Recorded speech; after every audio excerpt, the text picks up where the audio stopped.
ब्रह्मणस्पत आनः शृण्वन्नोतिभिः सेदसादनम् श्रीमहागणाधिपतये नमः। प्रणो देवे सरस्वती वाजभिर्वाजिनीवते धीनामवित्र्यवत् श्रीमहासरस्वत्यै नमः। श्रीगुरुभ्यो नमः। हरिः ओम्। शङ्कारोपेण मच्चित्तम् पङ्गे कृतमभोद्यया किङ्करेयस्य सामाया शङ्कराचार्यमाश्रये प्रह्लादवरदो देवो यो नृसिंहः परो हरिः नृसिंहोपासकम् नित्यम् तम् नृसिंहगुरुम् भजे श्रीसच्चिदानन्द शिवाभिनव्य नृसिंह भारत्यभिधान्यतेन्द्रान् विद्यानिधेन्मन्त्रनिधेन् सदात्मनिष्ठान् भजे मानवशम्भरूपान् सदात्मध्याननिरतम् विषयेभ्यः परान्मुखम् नौमि शास्त्रेषु निष्णातम् चन्द्रशेखरभारतीम् विवेकिनम् महाप्रज्ञम् धैर्यौदार्यक्षमानिधिम् सदाभिनवपूर्वन्तम् विद्यातीर्थगुरुम् भजे अज्ञानाञ्जाह्नवेतीर्थम् विद्यातीर्थम् विवेकिनाम् सर्वेषाम् सुखदम् तीर्थम् भारते तीर्थमाश्रये प्रजया धनेन त्यागेनैके अमृतत्वमानशुः परेण नाकन्निहितम् गुहायान् विभ्राजते तद्यदयो विशन्ति वेदान्तविज्ञानसुनिश्चितार्थाः सन्न्यासयोगाद्यतयः शुद्धसत्त्वाः ते ब्रह्मलोके तु परान्तकाले परामृतात् परिमुच्यन्ति सर्वे दह्क्रम् विपापम् परमेश्वभूतम् यत्पुण्डरीकम् पुरमध्यसर्गस्थम् तत्रापि दह्क्रम् गगनम् विशागस्तस्मिन् यदन्तस्तदुपासितव्यम् यो वेदादस्वरः प्रोक्तो वेदान्ते च प्रतिष्ठितः तस्य प्रकृतिलीनस्य यः परः स महेश्वरः श्रीमत्परमहंसपरिव्राजकाचार्यवर्या पदवाक्यप्रमाणपारावारपारेण यमनियमासनप्राणायामप्रत्याहारा धारणाध्यानसमात्यष्टाङ्गयोगानुष्ठाननिष्ठा तपश्चक्रवर्ते अनाद्यविच्छिन्न श्रीशङ्कराचार्य गुरुपरम्परा प्राप्ता षट्दर्शनस्थापनाचार्या व्याख्यानसिंहासनाधीश्वरा सकलनिगमागमसारहृदया साङ्ख्यत्रयप्रतिपादका वैदिकमार्गप्रवर्तका सर्वतन्त्रस्वतन्त्रा आदिराजधाने विद्यानगरमहाराजधाने कर्णाटकसिंहासनप्रतिष्ठापनाचार्या श्रीमद्राजाधिराजगुरुभूमण्डलाचार्या ऋष्यशृङ्गपुरवराधेश्वरा तुङ्गभद्रातीरवासे श्रीमद्विद्याशङ्करपादपद्माराधका श्रीमज्जगद्गुरो श्रीमदभिनवविद्यातीर्थमहास्वामि गुरुकरकमलसञ्जाता श्रीमज्जगद्गुरो श्रीमद्भारतीतीर्थमहास्वामिनाम् दिव्यश्रीचरणारविन्दयोः साष्टाङ्गप्रणामान् समर्पयामः।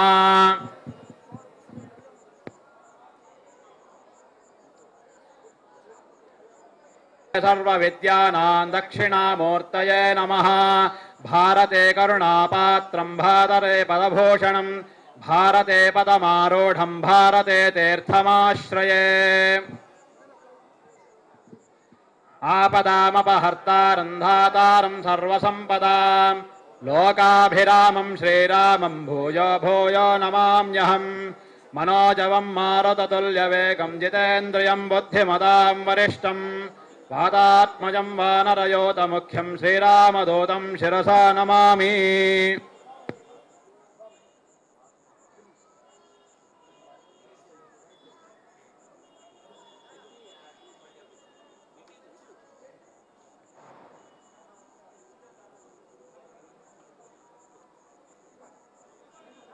धरं विष्णुं शशिवर्णं चतुर्भुजं ప్రసన్నవదనం ధ్యాయేత్ సర్వవిఘ్నోపశాంతయేత్. గురుర్బ్రహ్మ గురుర్విష్ణుః గురుర్దేవో మహేశ్వరः గురుః సాక్షాత్ పరబ్రహ్మ తస్మై శ్రీగురవే నమః.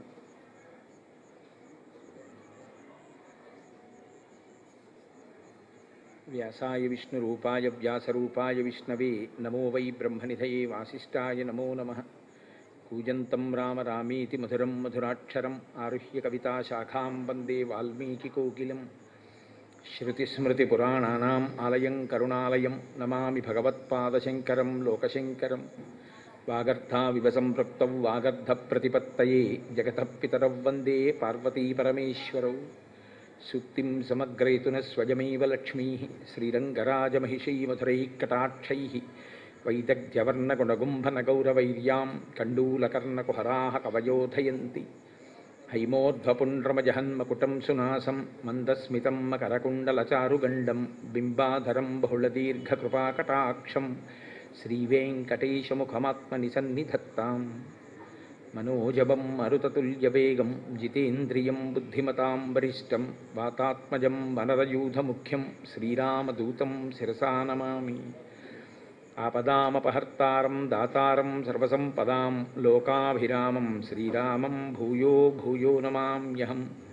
శ్రీరామచంద్రం శ్రితపారిజాతం సీతాముఖాంబోరుహచంచరీకः సమస్తకల్యాణగుణాభిరామः నిరంతరం మంగళమాతనోతు. సింధూరారుణవిగ్రహాం త్రినయనాం మాణిక్యమౌళిస్ఫురత్తారానాయకశేఖరాం స్మితముఖీం ఆపీనవక్షోరుహాం పాణిభ్యాం అళిపూర్ణరత్నచషకం రక్తోత్పలం బిభ్రతీం సౌమ్యాం రత్నఘటస్థరక్తచరణాం ధ్యాయేత్ పరేదంబికాం. హరి ఓం. పరమేశ్వర స్వరూపైన సభకి నమస్కారం.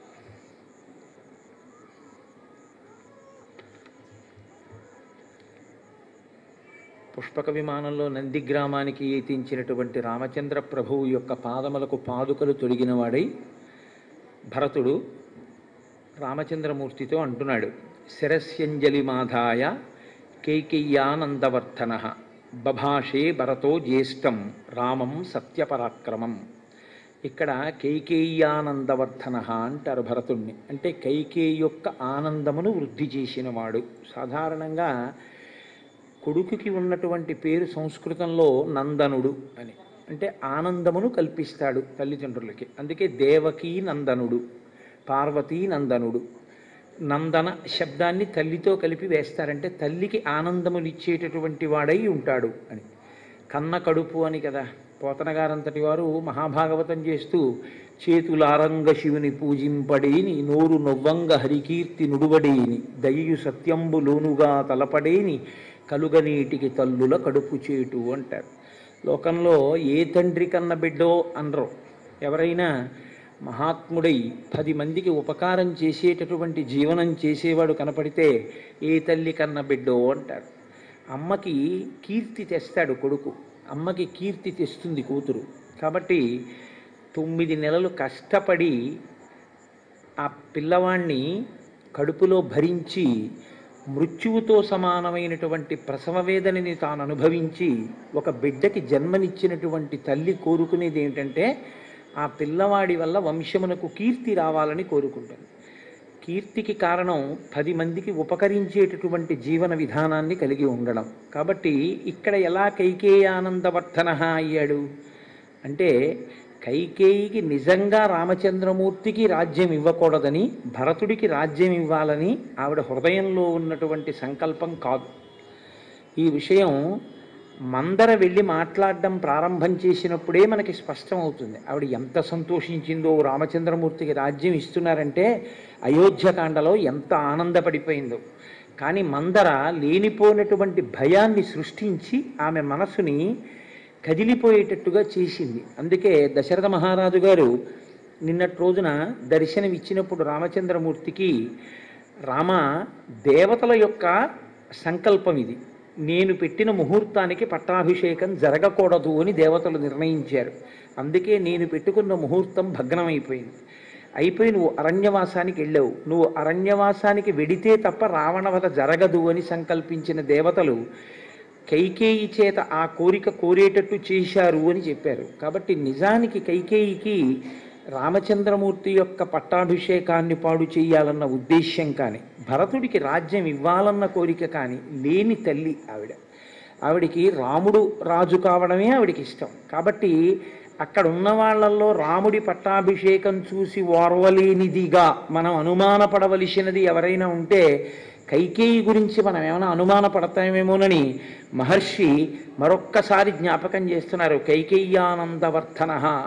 నిజంగా కైకేయికి రాముడు రాజు కావాలని కోరగలిగినటువంటి విశాలమైన హృదయం ఉండడం ఒకెత్తు, రాచరికం తనకి అయాచితంగా లభించిన 14 సంవత్సరములు రాజ్యం చెయ్యవయ్యా అని రాముడే అధికారం ఇచ్చిన, రామ పాదుకలు పెట్టి రాజ్యం చేసి ఒకవేళ భరతుడికి రాజ్య వ్యామోహం ఏమాత్రమైనా కలిగినట్లు నీకు అనుమానం కలిగితే నువ్వు వెనక్కొచ్చే హనుమ, నేను రాజ్యాన్ని భరతుడికి ఇచ్చేస్తాను అని రామచంద్రమూర్తి ప్రతిపాదించిన 14 సంవత్సరముల అధికారము తర్వాత కూడా అధికారమునందు ఏమాత్రము వాంఛ లేకుండా, ఇది రాముడిది, నేను పరిపాలిస్తున్నాను తప్ప నేను పరిపాలిస్తున్న వాళ్ళను కాను అని ప్రతిక్షణం జాగరూకుడై ఏ పాటి అభిజాత్యమో పెంచుకోకుండా రామ కింకరుడిగా మిగిలిపోయినటువంటి మహాపురుషుడు భరతుడు. ఆయన అలా ఉండబట్టి కైకేయి యొక్క కోరిక ఇవాళ తీరుతోంది. కాబట్టి ఆయన కైకేయ్యానందవర్ధన శిరస్యంజలి మాధాయ. ఇప్పటిదాకా తాను అధికారంలో ఉన్నాడు, తానే పరిపాలన చేశాడు. అయినా రాముణ్ణి చూసేటప్పటికీ ఎంత వినయం అంటే ఆయనకి శిరస్యంజలి మాధాయ. ఈ వినయం పెద్దల్ని చూసినప్పుడు ఆ గౌరవంతో ప్రవర్తించగలగడం పుట్టుకతో రావాలి. రాకపోతే ఏమవుతుందంటే ఎవరిని ఎక్కడ గౌరవించాలో చేతకాంతనం అలవాటు అవుతుంది. కర్తవ్యము కృతం కార్యం సతామన్యుమిదీరయ్యేది. పెద్దలకి కోపం వస్తే ఎందుకు వస్తుందంటే చెయ్యవలసిన పనిని చెయ్యవలసిన సమయంలో చెయ్యకపోవడం వల్లే కోపం వస్తుంది. కాబట్టి ఎప్పుడైనా ఎవరైనా జ్ఞాపకం పెట్టుకోవలసింది ఏమిటంటే ఏ సందర్భంలో ఎక్కడ ఏ కాలంలో ఎవరిని గౌరవించాలో ఆ గౌరవాన్ని ఇవ్వడం చేతనైతేనే ఆయా స్థానములను అలంకరించవలసి ఉంటుంది. అది చేత కాకపోతే వాళ్ళకి ప్రమాదం, పెద్దల యొక్క ఆగ్రహాన్ని పొందుతారు. కాబట్టి అలా కాకూడదు అంటే ఆయా కాలముల యందు ఆయా సందర్భముల యందు ఎవరిని ఎలా గౌరవించాలో నేర్చుకుని ఉండాలి. ఇది భరతుడు మళ్ళీ మనకి చూపిస్తాడు. శిరస్యంజలి మాధాయ. ఎంత వినయం మహానుభావుడికి! శిరస్సు యందు 2 చేతులు దోసిలి కట్టి అంజలి ఘటించి పరమ వినయంతో రామచంద్రమూర్తి దగ్గరికి వచ్చి బభాషే భరతో జ్యేష్ఠం రామం సత్యపరాక్రమం. సత్యపరాక్రముడైనటువంటి రాముడు అంటారు మహర్షి. ఆయన ఎప్పుడు అనుష్ఠించినా అదే. మారనటువంటి పరబ్రహ్మమునందు రమించడానికి మారేటటువంటి ధర్మాన్ని పట్టుకున్నటువంటి వాడు రామచంద్రమూర్తి. అందుకే సత్యమేవేశ్వరో లోకే సత్యం పద్మాశ్రితా సదా సత్యమూలాని సర్వాణి సత్యాన్నాస్తి పరమం పదం అంటాడు. నాకు సత్యమే సర్వస్వం, సత్యమునే లక్ష్మి ఆశ్రయించి ఉంది. అలా ఆశ్రయించినటువంటి సత్యమును నేను విడిచిపెడితే నేను సమస్తము పోగొట్టుకుంటాను, నాకు సత్యమే కావాలంటాడు రాముడు. కాబట్టి సత్యమే పరాక్రమముగా కలిగినటువంటి వాడు. సత్యపరాక్రముడైనటువంటి రాముడితో భరతుడు మాట్లాడుతున్నాడు. పూజిత మామికా మాతా దత్తం రాజ్యం ఇదం మమ తద్దదామి పునస్తుభ్యం యథాత్వమదదామమ. నాయనా రామ, మహానుభావ, నువ్వు పూజిత మామికా మాత, మా అమ్మ మాటకి ఎంత గౌరవించావయ్యా! నిజంగా ఆ రోజున దశరథ మహారాజు గారు ఒక స్త్రీ మాటకి నేను కట్టుబడ్డాను, ఈమె వరములన్న పేరుతో నన్ను నిర్బంధిస్తోంది, రామా నువ్వు నన్ను ఖైదు చేసి రాజ్యం పుచ్చుకో అన్నారు.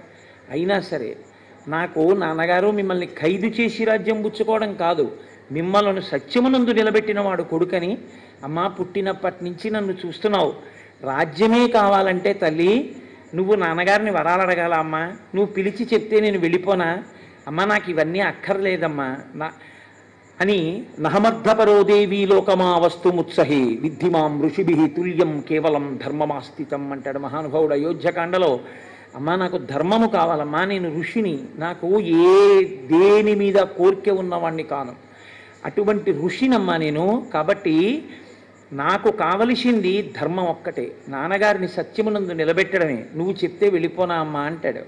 అంతగా నా తల్లిని పూజించినటువంటి వాడివి, పూజిత మామికా మాత, మా అమ్మ మాటని నిజం చేయడానికి, మా అమ్మ కోరుకున్న కోరికని నిజం చేయడానికి ఇంత పెద్ద సామ్రాజ్యాన్ని విడిచిపెట్టి వెళ్ళిపోయావు రామా. దత్తం రాజ్యం ఇదం మమ, ఆ రాజ్యాన్ని 14 ఏళ్ళు పరిపాలించు అని నాకు ఇచ్చావు నువ్వు. అది 14 ఏళ్ళు నీదైన రాజ్యాన్ని నీ కొరకు నేను పాలించాను తప్ప నీదైన రాజ్యాన్ని నాదిగా తీసుకుని నేను ఎన్నడూ పరిపాలించలేదు. కాబట్టి తద్దదామి పునస్తుభ్యం, దానినే నేను నీకు ఇస్తున్నాను మళ్ళీ. యథాత్వమదదామమా, నువ్వు ఎలా ఇచ్చావో అలా తిరిగి నీకు నేను అందజేసేస్తున్నాను. ఇది మనుష్యుడిగా జన్మించినటువంటి ప్రతి వాడు కూడా ఈశ్వరుని విషయంలో జ్ఞాపకం ఉంచుకోవలసినటువంటి మాట. ఏ విభూతి మనకి కలిగినా అది ఈశ్వరానుగ్రహమే. తిరిగి మనం ఎవరికి సమర్పించవలసి ఉంటుందంటే దాన్ని ఈశ్వరుడికే సమర్పించడం నైవేద్యం. ఆయనకే సమర్పించి ప్రసాదంగా అనుభవించిన వాడెవరో వాడు ధన్యాత్ముడు. కాబట్టి ఆయన అంటాడు, ధురమే కాకినాన్యస్తాం వృషభేణ బలీయస కిశోరవద్గురుం భారం నవోఢుం అహముత్ససే. అన్నయ్య, ఎక్కడైనా లోకంలో ఒక గుర్రం యొక్క వేగాన్ని ఒక గాడిద అందుకోగలదా? 2 ప్రాణులు ఒక్కలా ఉంటాయని. హంస ఎలా నడుస్తుందో అలా ఒక కాకి నడవగలదా అన్నయ్య? నువ్వు ఒక్క విషయాన్ని బాగా ఆలోచన చెయ్యి. యథాచారోపితో వృక్షో జాతశ్చాంతర్నివేశనే మహాంశ్చ సుదురారోహో మహాస్కంధ ప్రశాఖవాన్ శీర్యేత పుష్పితో భూత్వా న ఫలాని ప్రదర్శయన్ తస్యవానుభవేద్దర్థం యస్య హేతోః సరోప్యతే. ఒక యజమాని ఒక చెట్టు నాటాడు. అది చాలా పెద్ద చెట్టు అయింది. ఆయన అది మంచి పళ్ళిస్తుంది అనుకున్నాడు. పెద్ద పెద్ద కొమ్మలు వచ్చాయి, చాలా గొప్ప పువ్వులు వచ్చాయి, కాయలు కాసింది, పళ్ళు పండి. కానీ అది మాత్రం పళ్ళు పండలేదు, పువ్వులతో ఆగిపోయింది, కాయలు కూడా కాయలేదు. ఇప్పుడు ఆ చెట్టు నాటినటువంటి వ్యక్తి ఇది మంచి పళ్ళిస్తుందనుకుంటే ఇంత పెద్ద చెట్టు అయింది, పుష్పించింది, కానీ పిందె లేదు, కాయ లేదు, పండు లేదని ఎలా బాధపడతాడో అలా నీవు రాజ్యం చెయ్యాలి అని ధర్మాత్ముడైన వాడు రాజ్య పరిపాలన చెయ్యడానికి నాకు కొడుకుగా కావాలి అని నాన్నగారు అశ్వమేధయాగం పుత్రకామేష్టి చేశారు. అటువంటి ధర్మాత్ముడివి నువ్వు కొడుకుగా పుట్టావు. పుట్టి కూడా ఇప్పుడు నువ్వు రాజ్య స్వీకారం చేయకపోతే అదిగో పళ్ళు పండని చెట్టు ఎలా ఉంటుందో అన్నయ్య అలా ఉంటుంది. కాబట్టి నువ్వు రాజ్యాన్ని స్వీకరించవలసి ఉంటుంది. నువ్వు గొప్ప భోగములకు ఐశ్వర్యమునకు తగినవాడవు, కానీ 14 సంవత్సరముల పాటు కటిక నేల మీద పడుకున్నావు. నీ చేతిని తలగడగా పెట్టుకుని పడుకున్నావు. నీ చేతిని తలగడగా పెట్టుకుని పడుకోవలసినటువంటి సీతమ్మ ఎక్కడో అశోకవనంలో శిశుపా వృక్షం కింద అలా ఏడుస్తూ ఆ తల్లి ఉండిపోయింది. అన్నయ్య, ఇక నుంచి నువ్వు అలా ఉండడానికి వీల్లేదు. ఈ క్షణం నుంచి తూర్య సంఘాత నిర్ఘోషై కాంచీనూపుర నిస్వనై మధురైర్గీత శబ్దైశ్చ ప్రతిబుద్ధస్య రఘవ. అన్నయ్య, నీవిక నుంచి నిద్ర లేవడం అన్నది గొప్ప మంగళధ్వనుల మధ్య, తూర్యనాదముల మధ్య, గొప్ప స్త్రీల యొక్క వడ్డాణముల యొక్క చప్పుడు, గాజుల చప్పుడు మధ్య నువ్వు నిద్ర లేవాలి. అంటే అంతఃపుర స్త్రీల మధ్యలో నీవు చాలా గొప్పగా హంసతూలికాతల్పమునందు క్షీణించిన వాడవై నిద్ర లేవాలి తప్ప అన్నయ్య నువ్వు ఇలా కష్టపడకూడదు. యావదావర్తతే చక్రం యావతీచ వసుంధర తావత్వమిహ సర్వస్య స్వామిత్వం అనువర్తయ.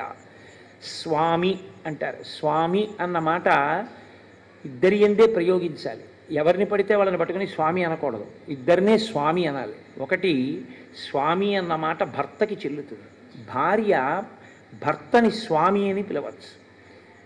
2, ఈశ్వరుణ్ణి సరే స్వామి అంటాం, కానీ యథార్థమునకైతే అమరకోశం బట్టి స్వామి అన్న మాట ఎవరికి చెల్లుతుందంటే ఒక్క సుబ్రహ్మణ్యేశ్వరుడికి, ఆయనకు ఒక్కరికే స్వామి అన్న నామం అన్వయం అవుతుంది. మిగిలిన వాళ్ళకి స్వామి అన్న నామం అన్వయం అవుతుందని అమరకోశం చెప్పలేదు. కానీ మనం అంటాం, దానికేం పెద్ద దోషమేం కాదు. ఎందుకంటే అందరూ ఆ స్వరూపంగానే మనం భావన చేస్తాం కాబట్టి దాన్ని పెద్ద పట్టించుకోవలసిన విషయం కాదు. కానీ స్వామి అని పిలిస్తే మాత్రం ఇద్దరినే పిలవాలి అని శాస్త్రవాక్కు. ఈశ్వరుణ్ణి అలా ఉంచండి. 1, స్త్రీ భర్తని పిలవాలి. 2, ఒక్క గురువు గారికి మాత్రమే స్వామి అన్న మాట చెల్లుతుంది. ఒక గురువు గారిని పిలిచి సంబోధించేటప్పుడు స్వామి అని పిలిచి సంబోధించవచ్చు. ఎందుకంటే స్వామి అంటే సమస్తము తనదైనవాడు, కేవలము తన సంకల్పము చేత శిష్యులను అనుగ్రహించగలిగినవాడు, ఆయన కోపము చేత నశింపచేయగలిగినవాడు. అందుకని ఆయన సృష్టికర్త, స్థితికర్త, ప్రళయకర్తగా ఉండగలిగినవాడు, అంతటి ఉపాసన బలమున్నవాడు. కాబట్టి అందుకని సర్వతంత్ర స్వతంత్ర అని పిలుస్తూ ఉంటాం గురుస్తోత్రంలో. అటువంటి మహనీయులు కాబట్టి గురువుగారి దగ్గరికి వెళ్ళి సంబోధించినప్పుడు హే స్వామిన్ అని పిలుస్తూ ఉంటారు. స్వామి అన్న సంబోధన ఉంది. భరతుడు ఇవాళ స్వామి అని పిలుస్తున్నాడు. స్వామి అని పిలుస్తున్నాడంటే ఒక్కటే కారణం, ఆయన యందు ఈశ్వరతత్వాన్ని చూశాడు అని గుర్తు. ఒక గురుతత్వాన్ని చూశాడు తప్ప కేవలం ఒక అన్నగారిని చూసి మాట్లాడుతున్నవాడు కాడు. ఎందుకంటే అన్నగారిని స్వామి అన్న మాటతో సంబోధన లేదు. యావదావర్తతే చక్రం, ఒకటి రథచక్రము ఎంత దూరం పెడుతుందో అంతవరకు ఉన్నటువంటి ఈ భూమండలానికి, యావతీచ వసుంధర, ఎంతవరకు ఈ భూమి ఉందో ఆ భూమికి అంతటికి, తావత్వమిహ సర్వస్య స్వామిత్వం అనువర్తయ, అక్కడ వరకు అంతా నీదే, నీదైనటువంటిది మాకిచ్చి మేము ఆనందం అనుభవిస్తే మా ఆనందాన్ని చూసి నువ్వు ఆనందాన్ని అనుభవిస్తున్నావు. ఇదే మనం సాధారణంగా ఈశ్వరుడి విషయంలో ఇద్దరు భార్యలుగా చూపిస్తుంటారు మన వాళ్ళు, ఉభయనాంచారులు అంటుంటారు. ఇదే శ్రీభూ సమేత వెంకటేశ్వరుడు. అంతకన్నా ఇంకొక మాట లేదు శాస్త్రంలో, శ్రీభూ సమేతే, శ్రీభూ సమేత వెంకటేశ్వరుడు. ఎందుకు అలా ఉంటాడు అంటే ఆయనకి ఏదో సరదాకి ఇద్దరు పెళ్ళాలి చేసుకున్నాడని కాదు. శ్రీ భూ, మీరు ఆలోచించండి, మధ్యలో ఉన్నవాడు ఈశ్వరుడు, ఆయనకి భూమి ఒక భార్య, శ్రీ ఒక భార్య. ఈ భూమికి శర్వాణి తత్వం ఉంది, అందుకే శర్వ అన్న నామం విష్ణువుకి ఉంది, శర్వ అన్న నామం శివుడికి ఉంది. శివుని యొక్క అష్టమూర్తుల్లో ఒక నామం శర్వ, అందుకే శర్వాయ దేవాయ నమః అంటాం. అలాగే శర్వ అని విష్ణువుని కూడా సంబోధిస్తాం, విష్ణు సహస్రంలో ఉంది ఆ నామం. శర్వుడు అంటే భూమి నుండి ఐశ్వర్యముని ఇచ్చేవాడు అని. ఐశ్వర్యం ఎక్కడి నుంచి వస్తుందంటే భూమిలోంచే వస్తుంది. నేను మీకు ఇంత పూర్వం ఎక్కడో మనవి చేశాను, ఆదిత్య హృదయం చెప్తూనో ఎక్కడో, ఈ శరీరం బతకాలి అంటే కావలసినవి భూమిలోంచే వస్తాయి. ఓ యాపిల్ పండు కావాలి, భూమిలోంచి రావాలి. అన్నం కావాలి, భూమిలోంచి రావాలి. ఈ శరీరానికి భోగం కావాలి, భూమిలోంచే రావాలి. ఇప్పుడు ఈ ఫ్యాన్ ఏదో ఉంది, ఈ ఫ్యాన్ తయారు చేయడానికి కావలసిన ఇనుము భూమిలోంచి వస్తుంది. ఈ ఫ్యాన్ తిరగడానికి కావలసిన విద్యుత్తు భూమిలో ఉన్న నీటిలోంచి వస్తుంది. కాబట్టి భోగమునకు శరీరము నిలబడడానికి కూడా భూమి కారణం. ఇప్పుడు ఈ భూమి ఎవరిది? ఈశ్వరుడిది. అందుకని ఆయనకి భార్య. ఈ భూమిలోంచి ఐశ్వర్యం ఇస్తుంది భూమి, కానీ అది మీ కష్టాన్ని బట్టి ఐశ్వర్యం వస్తుంది. అనుభవించడం, మీరు అనుభవించాలా అనుభవించకూడదా అన్నది మీరు కష్టపడ్డారు కాబట్టి ఇవ్వాలనేం లేదు. మీరు కష్టపడినది మీకు ఇవ్వాలా వద్దా, మీ చేత అనుభవింప చెయ్యాలా వద్దా అని నిర్ణయించవలసిన వాడు మధ్యలో ఉన్నవాడు. మీరు కష్టపడినందుకు పంట పండినా ఈశ్వరుని యందు ద్వేషబుద్ధితో బతకడం లోకంలో ఎక్కువైపోయింది అనుకోండి, అనాచారం ఎక్కువైపోయింది అనుకోండి, ఆస్తిక్య బుద్ధి నశించిపోయింది అనుకోండి, యజ్ఞయాగాది క్రతువులు నశించిపోయాయి అనుకోండి, పెద్దల ఎడల వినయ విధేయతలు నశించిపోయాయి అనుకోండి, ఈశ్వరుని యొక్క ఆగ్రహానికి గురవుతాం. అప్పుడు ఈశ్వరుడు ఏమంటాడంటే దీనిని ఐశ్వర్యముగా మార్చవద్దు అంటాడు. అందుకని ఆవిడ శ్రీదేవి. ఇప్పుడు ఐశ్వర్యంగా ఎందుకు మారదంటే పంట పండుతుంది, తుఫాన్ వస్తుంది. పంట విరగకాశి ఉంటుంది, పెద్ద గాలివాన్ వస్తుంది. అరటి చెట్లన్నీ మంచి గెలలతో ఉంటాయి, పెద్ద గాలివాన్ వచ్చి చెట్లన్నీ నేల మీద పడిపోతాయి. అంటే మీరు పండించినది మీ నోటికి అందదు. ఇన్ని ఇంగ్లీష్లో ఒక ప్రొవెర్బ్లో అంటుంటారు, there may be a slip between cup and lip అని. అది మీ చేతిలో ఉన్నది మీ అనుభవంలోకి మారదు. అందుకే రుద్రంలో అభిషేకం చేస్తే ఓ మాట అడుగుతూ ఉంటారు, ద్రాపే అంధస్సస్పతే దరిద్రం నీలలోహిత అని.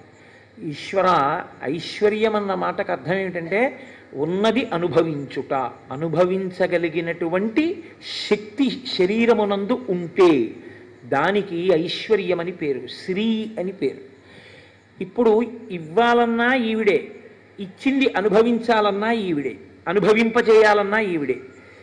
ఈవిడ అనుభవింపచేసే శక్తిని ఇవ్వాలన్నా, అనుభవించడానికి కావలసినవి ఈవిడ ఇవ్వాలన్నా ఈయన అనుగ్రహాన్ని బట్టే వాళ్ళిద్దరిస్తారు. ఈయన కాళ్ళు మీరు పట్టుకుంటే వాళ్ళిద్దరూ కూడా సంతోషిస్తారు. అందుకే మనకి లోకంలో ఆచారం ఏమిటంటే భర్త కాళ్ళు పట్టుకుంటే భార్య సంతోషిస్తుంది. శంకర భగవత్పాదులు సౌందర్యలహరి చేశారు.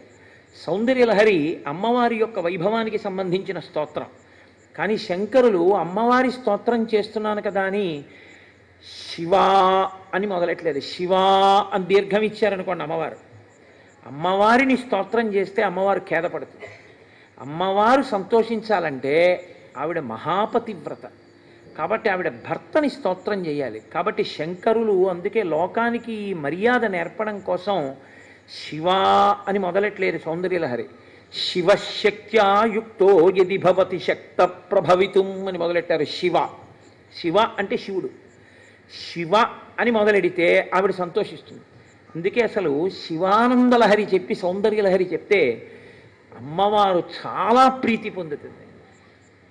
ఇది ప్రత్యక్షంగా పెద్దలైనటువంటి వారు అనేక పర్యాయాలు అనుభవించారు జీవితంలో. అమ్మవారి అనుగ్రహానికి శివానందలహరి చెప్పి సౌందర్యలహరి చెప్తే అమ్మవారు ఎంత అనుగ్రహిస్తుందో స్ఫుటంగా కనపడుతుంది మీకు. కాబట్టి నీవు యావదావర్తతే చక్రం యావతీ చ వసుంధర తావత్వం ఇహ సర్వత్వం స్వామిత్వం అనువర్తయ. అన్నయ్య నువ్వు స్వామివి అంటే పైకి రాజు అంటున్నాడు, ఆంతరమునందు ఇవి నీవి ఈశ్వర. రాముడు ఈశ్వరుడు, అందుకనే భరతవాక్యం పలికేశాడండి అంటారు. అంటే భరతుడు చెప్పవలసిన మాట చెప్పేశాడు.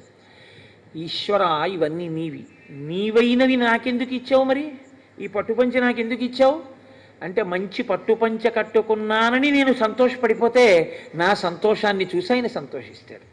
నాకు పట్టు లాల్చీ ఎందుకు ఇచ్చాడు, ఈ లాల్చీ నేను వేసుకుంటే నా సంతోషాన్ని చూసి ఆయన సంతోషిస్తాడు.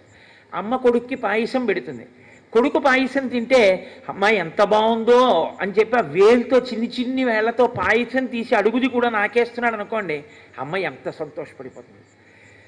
ఉండింది అమ్మ, తెచ్చింది తండ్రి, తిన్నవాడు పిల్లాడు. పిల్లవాడు తింటే అమ్మా నాన్న సంతోషపడడం ఏమిటి, తల్లి తండ్రి కాబట్టి. కాబట్టి వాళ్ళిద్దరెవరు లోకానికి సీతారాములు, వాళ్ళే తల్లిదండ్రులు, వాళ్ళిద్దరే పార్వతీ పరమేశ్వరులు. అందుకే వాగర్ధావివ సంపృక్తవు వాగర్ధ ప్రతిపత్తయే జగత పితరవు వందే పార్వతీ పరమేశ్వరం. పార్వతీ పరమేశ్వరం లక్ష్మీనారాయణులనండి, పార్వతీ పరమేశ్వరులనండి వాళ్ళే. కాబట్టి ఈశ్వర నీదైనది నాకు ఇస్తున్నావు, అది నేను పుచ్చుకొని సంతోషిస్తే నా సంతోషాన్ని చూసి నువ్వు సంతోషిస్తావు, అటువంటి వాడివి. ఇది ఆంతర ప్రతిపాదన. బాహ్యమునందు రామ ఇది నీది, ఈ భూమండలం, ఈ రాజ్యం నీది, నీదైన దాన్ని నన్ను పరిపాలించమన్నావు, పరిపాలించాను. కాబట్టి ఇప్పుడు నువ్వు దాన్ని మళ్ళీ స్వీకరించు. భరతస్య వచశ్రుత్వా రామ పరపురంజయ తదేతి ప్రతిజగ్రాహ నిశసాదాసనే శుభే. ఆయన అన్నాడు స్వీకరించాను. ఒక్క సంకల్పం చేశాడు ఆయన, ఒక్క మాట అన్నాడు, భరత నీ సంతోషించాను, స్వీకరించాను అని ఒక ఉచితమైనటువంటి ఆసనంలో ఆయన కూర్చున్నాడు. పూర్వంతు భరతే స్నాతే లక్ష్మణీచ మహాబలే సుగ్రీవే వానరేంద్రీచ రాక్షసేంద్రే విభీషణే. ఆయన మర్రిపాలు పోసుకుని జటలు కట్టేసుకున్నాడు జుట్టునంతటిని. అయోధ్యకాండలో విన్నారుగా మీరు. ఇప్పుడు ఆయన పట్టాభిషేకం చేసుకోవాలి. పట్టాభిషేకం చేసుకోవాలంటే రామచంద్రమూర్తి నిత్యాగ్నిహోత్రీకుడు, మహానుభావులు నిత్యాగ్నిహోత్రీకులు. అంటే అసలు ఆ వర్చస్సు, ఆ వినయం. మొన్న ఇక్కడికి మే 11వ తారీఖు సాయంకాలం విజయవాడ నుంచి హరిప్రసాద్ గారు తీసుకొస్తే వాళ్ళ దర్శనం చేత పునీతులమయ్యాం మనందరం. వాళ్ళు సాయంకాలం అగ్నిహోత్రం చేసుకుని ఇక్కడికి వచ్చారు. ఎంత వినయమో, ఎంత విధేయతో. చదువుకోవడం వేరు, వినయం ఉండడం వేరు.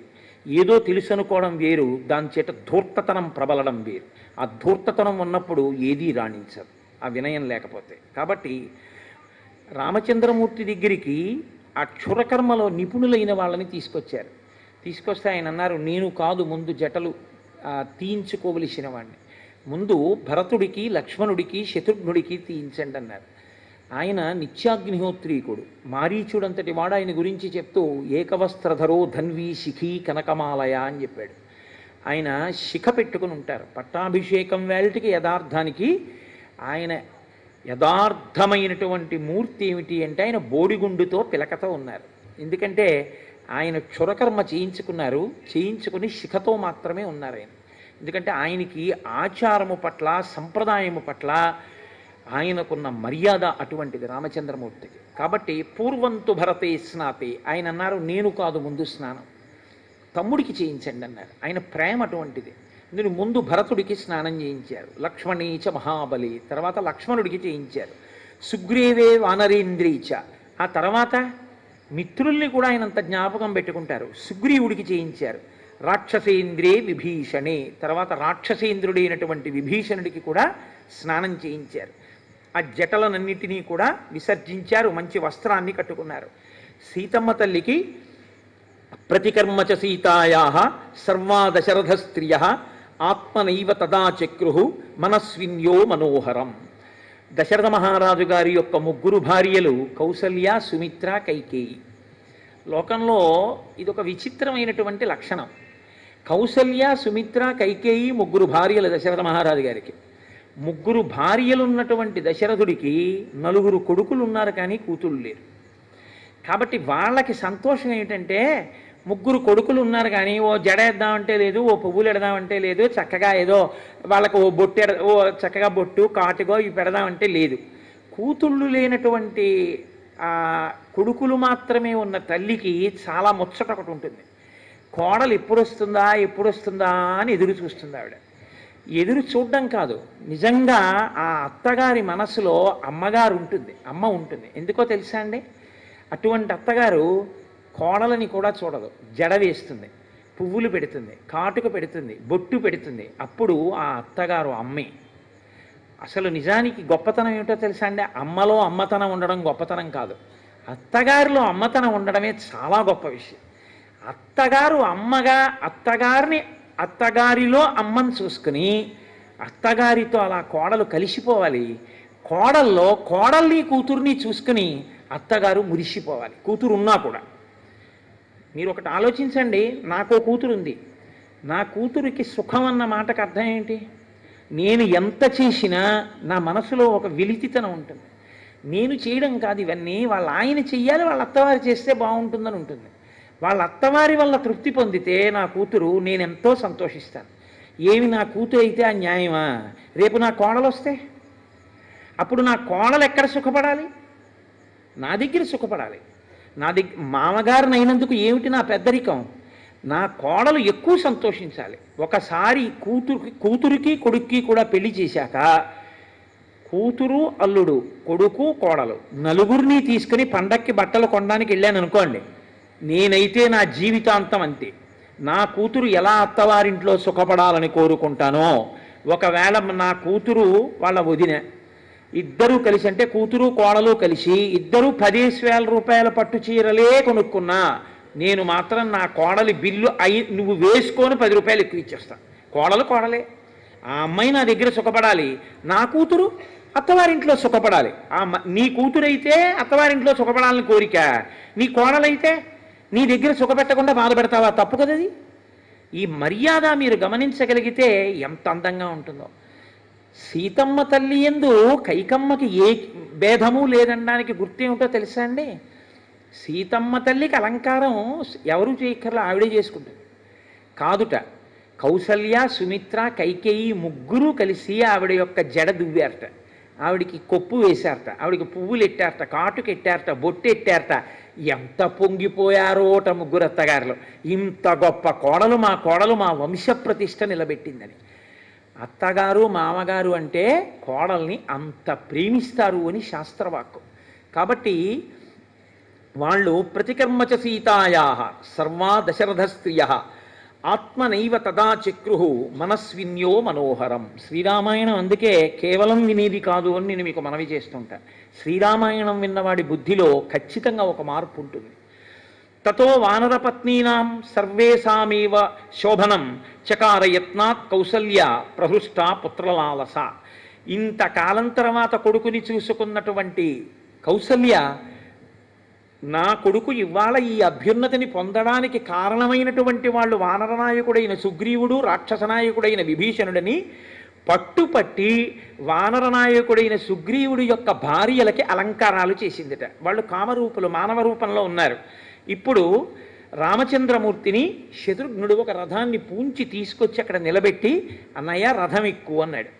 తత శత్రుఘ్నవచనాత్ సుమంత్రో నామ సారథి యోజయిత్వాభిచక్రామ రథం సర్వాంగశోభనం అర్కమండల సంకాశం దివ్యం దృష్ట్యా రథోత్తమం ఆరురోహ మహాబాహు రామ సత్యపరాక్రమం. ఆ సుమంత్రుడికి చెప్పి ఒక రథాన్ని తీసుకొచ్చి శత్రుఘ్నుడు మేలైన గుర్రములతో పూంచినటువంటి దాన్ని సూర్యమండలంలో ఉన్నటువంటి రథాన్ని అక్కడ పెట్టాడు. మహానుభావుడైనటువంటి రామచంద్రమూర్తి ఆ రథాన్ని అధిరోహించారు. సుగ్రీవుడు, హనుమంతుడు మొదలైనటువంటి వాళ్ళు గొప్ప కాంతి కలిగినటువంటి కుండలములు ధరించినటువంటి వారై ఆ నందిగ్రామం దగ్గర నుంచి అయోధ్యాపట్టణానికి బయలుదేరారు.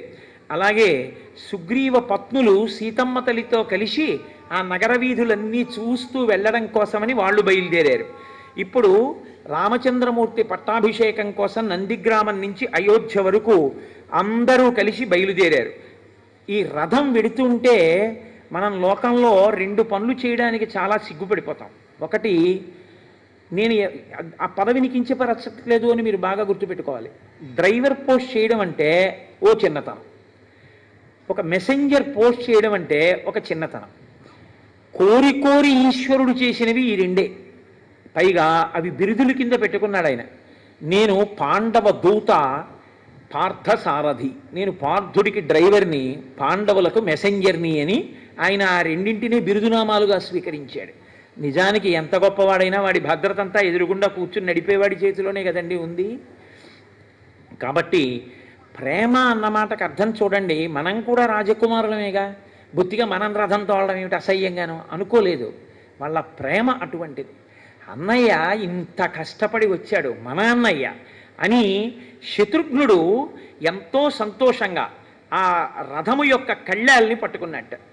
అలాగే ఆ చుట్టూ ఉన్నటువంటి ఆ భరతుడు గుర్రము యొక్క కళ్ళెములను పట్టుకుంటే శత్రుఘ్నుడు శ్రీరాముని యొక్క శిరస్సు మీద ఛత్రాన్ని పట్టుకున్నాడు.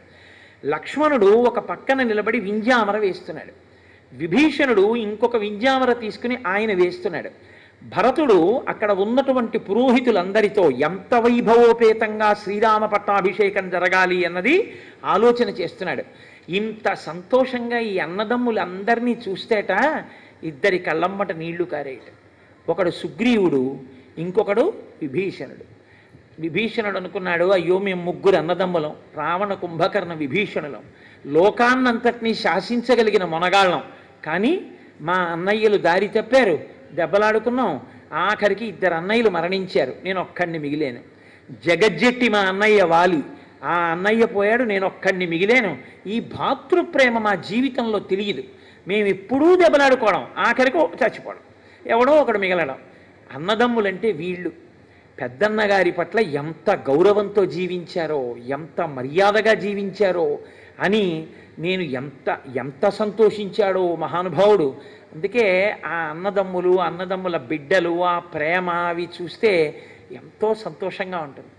హరిప్రసాద్ గారు వాళ్ళ అన్నగారు వచ్చిన రోజున నా దగ్గరికి వచ్చి అంత గౌరవంగా వాళ్ళ అన్నగారి గురించి నా చెవిలో చెప్పి, వాళ్ళ అన్నగారిని అంత వినయంగా పిలిచి నాకు దండేయించి, వాళ్ళ అన్నగారి కొడుకు నాకు దండే వేస్తున్నప్పుడు వాడొచ్చాడు అని ప్రేమగా, కొడుకు కాబట్టి, తమ్ముడు కొడుకు కాబట్టి చెప్తుంటే నాకు ఎంత ఆనందం వేసిందో.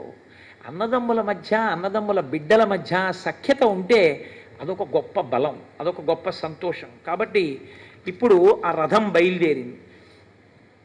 మహర్షులు, మరుద్గణములు, దేవతలు అందరూ ఆకాశంలో నిలబడి రామచంద్రమూర్తి యొక్క పట్టాభిషేకాన్ని చూస్తున్నారు. నందిగ్రామం నుంచి ఊరేగింపు బయలుదేరింది అయోధ్య వరకు. ఎప్పుడూ కూడా ఊరేగింపుకు ముందు ఒక పెద్దవాళ్ళు కొంతమంది వెడుతూ ఉండాలి తప్ప ఊరేగింపునకు ముందు పెద్దవాళ్ళు లేకుండా ఊరేగింపు వెళ్ళకూడదు. మనకు అది రామాయణమే నేర్పుతుంది. అందుకని రాజైన వాడు, పెద్దవాడు, మహానుభావుడు కాబట్టి దశరథ మహారాజు గారు కూర్చునేటటువంటి శత్రుంజయము అనేటటువంటి ఏనుగు మీద సుగ్రీవుణ్ణి కూర్చోపెట్టి ముందు భాగంలో ఆయన్ని నడిపించారు.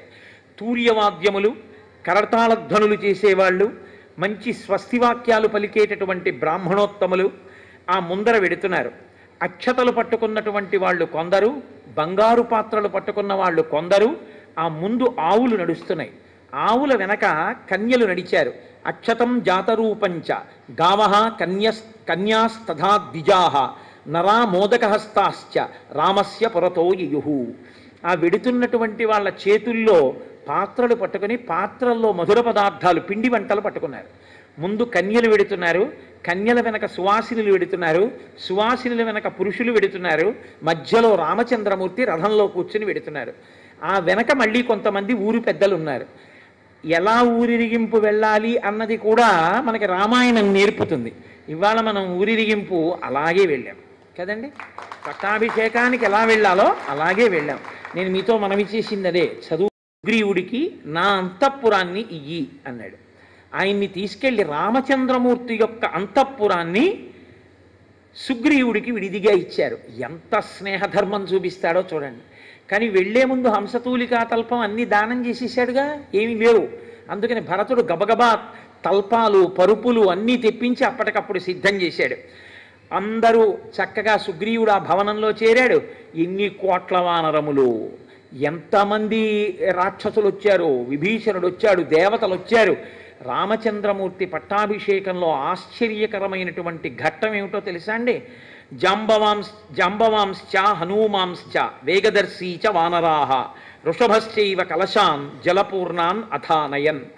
500 నదుల జలములు ఉంటే పట్టాభిషేకం చేసేటప్పుడు బాగుంటుంది అన్నారు. పట్టాభిషేకం వేరు, ఈశ్వరుడికి మామూలుగా చేసే అభిషేకం వేరు. పట్టాభిషేకం చేసేటప్పుడు తప్పకుండా కన్య కలశ పట్టుకుని మంగళధ్వనితో వచ్చి కలశ ఇవ్వాలి అభిషేకానికి. కన్యలు తీసుకొచ్చిన కలశతో అభిషేకం చెయ్యాలి. అందుకే కదా ఇవాళ వెతికి మరీ మనం మంగళధ్వనితో ఒక కన్యకామణితోటి ఇద్దరితోటి కలశలు పట్టింపించి తీసుకొచ్చి ఆ కలశలతో రామచంద్రమూర్తికి అభిషేకం చేశాం. లోకంలో అభిషేకం జరిగేటప్పుడు అందున రేపే పట్టాభిషేకం అంటే 500 నదుల జలాలు తీసుకురావడం అంటే సాధ్యమయ్యే విషయం కాదు. కాబట్టి ఏం చేస్తారంటే మంత్రపురస్సరంగా ఆవాహన చేస్తారు. గంగేటి యముని చైవ గోదావరి సరస్వతి నర్మదే సింధు కావేర్యౌ జలేస్మిన్ సన్నిధింకురు అంటే వస్తున్నాయనే కదా మన నమ్మకం. అంటే మంత్రం మనకు ఆ శక్తి ఉంది కాబట్టి అలా ఆవాహన చేస్తారు. కానీ రామచంద్రమూర్తి పట్టాభిషేకంలో అలా చేయలేదు. ఎందుచేత అంటే అత్యంత బలమైన వానరులు ఉన్నారు. భరతుడు అన్నాడు, మా అన్నయ్య పట్టాభిషేకానికి 500 నదుల జలాలు కావాలన్నాడు. వెంటనే సుగ్రీవుడు వానరోత్తములందరినీ పిలిచి మీ అందరూ వెళ్ళి 500 నదుల జలాలు తీసుకురండి అన్నాడు. వాళ్ళు సూర్యోదయంలో బయలుదేరారు బ్రాహ్మీ ముహూర్తంలో. అంతే చక్కగా పట్టాభిషేకం వేళటికి మంటపంలోకి 500 నదుల జలాల్ని వాళ్ళు తీసుకొచ్చారు. ఎలా తీసుకొచ్చారో తెలుసా అండి? మామూలుగా తీసుకురాలేదు. పట్టాభిషేక సర్గందుకే శ్రీరామనవమి నాడు పారాయణ చేస్తారు. ఏ దిక్కుకు వెళ్ళినప్పుడు ఏ పవిత్ర వస్తువు కనపడితే దాన్ని ఆచ్ఛాదించి తీసుకొచ్చారు. ఎర్రచందనపు కొమ్మలు కనపడ్డాయనుకోండి, వాళ్ళు తెస్తున్న కలశ మీద ఎర్రచందనపు కొమ్మలని ఆచ్ఛాదించి తీసుకొచ్చారు. అలా ఆ నదుల జలాల్ని తీసుకొచ్చారు. నదీ శతానాం పంచానాం జలం కుంభేషు చాహరన్. 500 నదుల జలాలతో అభిషేకం జరిగిన వాడు రామచంద్రమూర్తి ఒక్కడే. పూర్వాత్ సముద్రాత్ కలశం జలపూర్ణమధానయత్ సుషేణ సత్వసంపన్న సర్వరత్న విభూషితం. సుషేణుడు పూర్వదిక్కు అంటే తూర్పు దిక్కుకి వెళ్ళి అక్కడ ఉన్నటువంటి సముద్ర జలాల్ని తీసుకొచ్చాడు. వృషభో దక్షిణాత్తూర్ణం సముద్రాజ్జలమహారత్ రక్తచందన శాఖాభి సమృతం కాంచనం ఘటం. ఆయన వృషభుడు దక్షిణ దిక్కుకి వెళ్ళాడు. సముద్రాజ్జలమాహరత్ అక్కడి నుంచి ఆ దక్షిణ సముద్రంలో ఉండేటటువంటి నీళ్లు తీసుకొస్తూ దక్షిణ దిక్కున రక్తచందన వృక్షాలు ఎర్రచందన వృక్షాలు ఎక్కువగా ఉంటాయి కాబట్టి ఓ కొమ్మ ఒక దాన్ని విరిచి ఆ కలశ మీద పెట్టి పట్టుకొచ్చాడు చక్కగా. గవయ పశ్చిమాత్తోయం అజహార మహార్ణవాత్ రత్నకుంభేన మహతా శీతం మారుత విక్రమ. గవయుడు పశ్చిమ దిక్కుకు వెళ్ళి అక్కడ ఉండేటటువంటి చల్లటి సముద్ర జలాల్ని తీసుకొచ్చాడు. ఉత్తరాచ్య జలం శీఘ్రం గరుడానిల విక్రమ ఆజహార సధర్మాత్మా నిల సర్వ గుణాన్విత. హనుమ 500 నదుల జలాలు తీసుకొచ్చేటప్పుడు గబగబా వెళ్ళి నీళ్లు పట్టుకొచ్చారు. మళ్ళీ ఆయనే ఉత్తర దిక్కుకు వెళ్ళి ఉత్తర దిక్కున ఉన్నటువంటి సముద్ర జలాల్ని కూడా తీసుకొచ్చారు. ఇప్పుడు చక్కగా 4 వైపులా ఉన్నటువంటి సముద్ర జలాలు 500 నదీ జలాలు తీసుకొచ్చి అక్కడ పెట్టారు. మహాత్ములైనటువంటి ఋషులు వచ్చారు. వశిష్ఠో వామదేవశ్చ జాబాలి రథకాశ్యప కాత్యాయన సుయజ్ఞశ్చ గౌతమో విజయస్తథా. అక్కడకు వచ్చినటువంటి వాళ్ళు వశిష్ఠుడు, వామదేవుడు, జాబాలి, కాశ్యపుడు, కాత్యాయనుడు, సుయజ్ఞుడు, గౌతముడు, విజయుడు మొదలైనటువంటి మహర్షులు వచ్చారు. అభ్యసించన్ నరం వ్యాఘ్రం ప్రసన్నేన సుగంధిన సలిలేన సహస్రాక్షం వసవో వసవం యథా. ఆయనని ఆ కలశల యందు ఓషధీరసములను నింపారు. నేను నిన్న అందుకే ఓషధీరసములను వెయ్యండి అని ఇవాళ ఓషధీరసాలతో అభిషేకం చేశాం. పట్టాభిషేకంలో తప్పకుండా ఓషధీరసములను వాడాలని. పట్టాభిషేకము అంటే యథార్థానికి ఆ అభిషేకమే, ఆ అభిషేకానికే అంత శక్తి. కాబట్టి ఇప్పుడు ఆ పట్టాభిషేకం చేశారట రామచంద్రమూర్తికి, అంతే లోకం అంతా చల్లబడిపోయింది అన్నారు. ఒక్కసారి చల్లబడిపోయింది. అంటే ఆ రామచంద్రమూర్తి యొక్క శక్తి అటువంటిది. పట్టాభిషేకం జరిగితే రాజారాముడైన, కాబట్టి ఆయన రాజారాముడు కాగానే లోకమంతా చల్లబడిపోయింది. అందరి మనసులు ప్రసన్నమైపోయాయి. బ్రహ్మణా నిర్మితం పూర్వం కిరీటం రత్నశోభితం అభిషిక్త పురాయేన అనుక్తం దీప్త తేజసం. అప్పుడు కిరీటములను తీసుకొచ్చి ఒక వేది మీద ఉంచారు మొట్టమొదట. ఇదే మకుటధారణ సర్గ అంటారు. ఈ సర్గనే పట్టాభిషేక సర్గనే మకుటధారణ సర్గ అని కూడా పిలుస్తారు. ఇది యథార్థంగా ఏమిటంటే శ్రీరామనవమి నాడు కళ్యాణం చెయ్యడం ఎంత అవసరమో మకుటధారణ సర్గ పారాయణ చేయడం అంత అవసరం.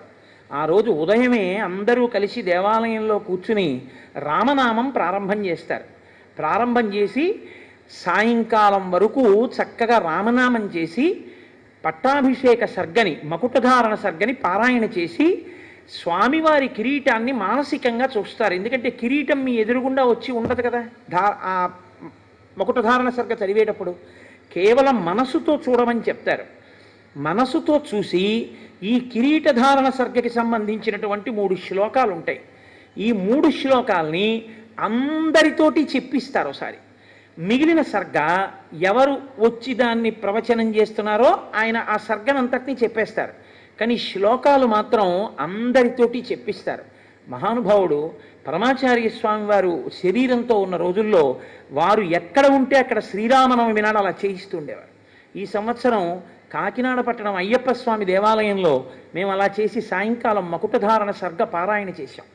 దాని అనుగ్రహమో ఏమో ఇత పూర్వం పట్టాభిషేకం చెప్పడం జరిగింది. కానీ ఎక్కడా కూడా నిజంగా ఆ రోజు రామచంద్రమూర్తి, లక్ష్మణస్వామి, సీతమ్మ తల్లి, హనుమ అంటే భరతుడికి యువరాజ్య పట్టాభిషేకం చేశారు కాబట్టి భరతుడు అని చెప్పవలసి ఉంటుంది కిరీటధారణకి.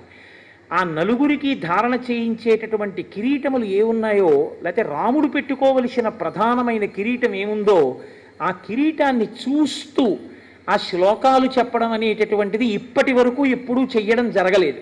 ఎందుకంటే అలా కిరీటం తీసుకొచ్చి పెట్టి చేయడం కుదరదు కనుక. కానీ ఇవాళ మొట్టమొదటిసారిగా నిజంగా పట్టాభిషేక సర్గవేల్టికి యథార్థంగా అలాగే వేదిక మీదకి తీసుకొచ్చి ఆ కిరీటములను అక్కడ పెట్టి మకుటధారణ సర్గ చెప్తూ మీ అందరితోటి శ్లోకాలు చెప్పించేటటువంటి అదృష్టాన్ని రామచంద్రమూర్తి ఇవాళ కృప చేశారు. కాబట్టి వాల్మీకి మహర్షి అంటారు, బ్రహ్మణా నిర్మితం పూర్వం కిరీటం రత్నశోభితం. రత్నముల చేత శోభించేటటువంటి ఆ కిరీటము చతుర్ముఖ బ్రహ్మగారి చేత నిర్మింపబడినటువంటి కిరీటము.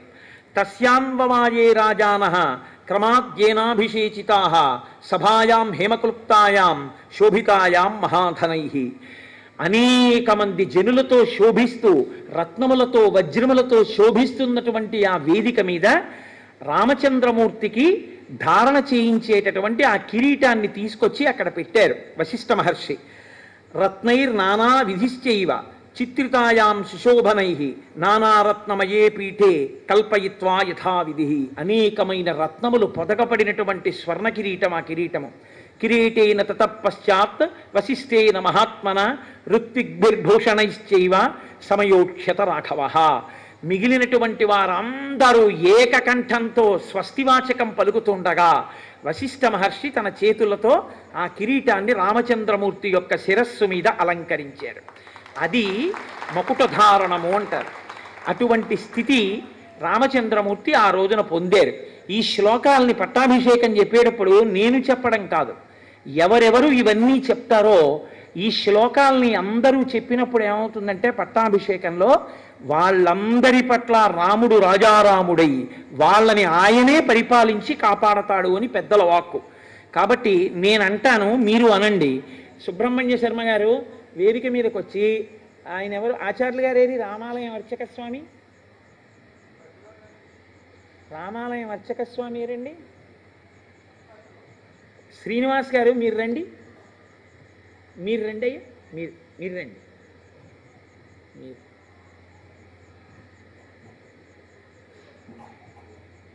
మీ ముగ్గురును మీరు రండి. ఆయన మీరే రండి. మీరు నలుగురు 4 కిరీటాలు ఎత్తి పట్టుకోండి. మేము శ్లోకాలు చెప్తాను, వాళ్ళందరూ ఆ కిరీటాలు చూస్తూ చెప్తారు. అపురూపమైన అవకాశం. మళ్ళీ ఇలా వాళ్ళకి పాపం ఆ అదృష్టం కలగద్దు. 4 కిరీటాలు ఎత్తి పట్టుకోండి, చూస్తూ వాళ్ళు ఆ శ్లోకాలు చెప్తారు. అయ్యా అందరూ చెప్పండి.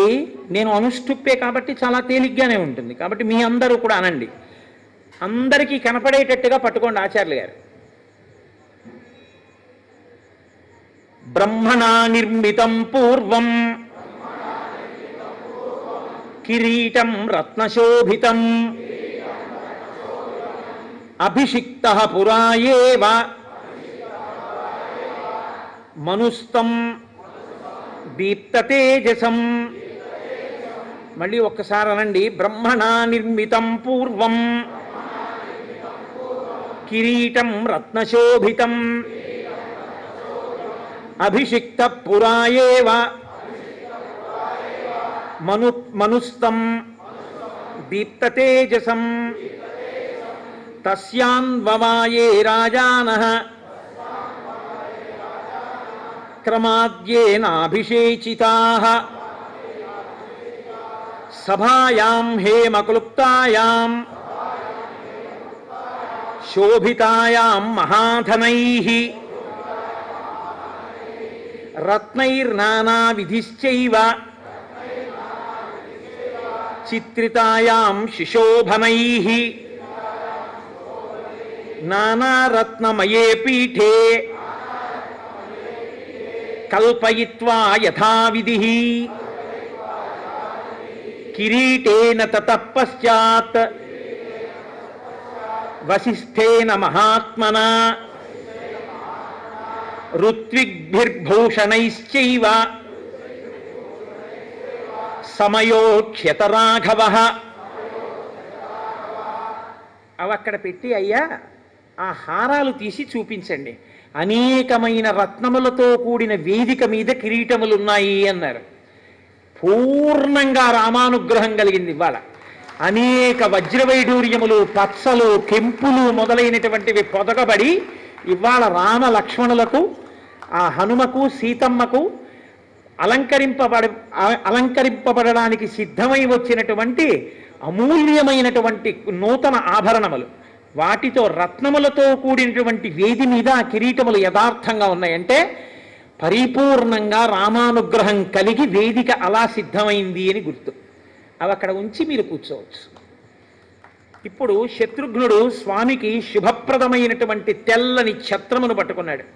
సుగ్రీవుడు తెల్లని వింజామరలతో వీస్తున్నాడు. విభీషణుడు చంద్రకాంతులీనుతున్నటువంటి మరొక వింజామరని తీసుకున్నాడు. దేవేంద్రుడు వాయువు చేత అతి సుందరమైనటువంటి 100 పద్మములతో కూడినటువంటి ఒక హారాన్ని పంపించాడు. పట్టాభిషేకం జరిగినటువంటి రోజు మధ్యాహ్నం గంధర్వులు గానం చేశారు. ఇవాళ మనకి కూడా గంధర్వగానమే జరిగింది మధ్యాహ్నం. యథార్థమైనటువంటి పట్టాభిషేకం ఆనాడు అయోధ్యలో జరిగితే మళ్ళీ ఆ తర్వాత బహుశः గుంటూరులో ఇవాళే జరుగుతుంది. రామచంద్రమూర్తి ఎంతో సంతోషించారు. లోకమంతా చల్లబడిపోయింది, అందరి మనసులు చల్లబడిపోయాయి. ఎక్కడ చూసినా ఆనందమే. లక్షల సంఖ్యలో గుర్రములను, పాడియావులను, గోవులను, 100 కొలది వృషభములను బ్రాహ్మణోత్తములకు దానం చేశాడు రామచంద్రమూర్తి. 30 కోట్ల బంగారు నాణ్యములను, అమూల్యమైనటువంటి ఆభరణములను, వస్త్రములను ద్విజవరులకు పంచి ఇచ్చాడు.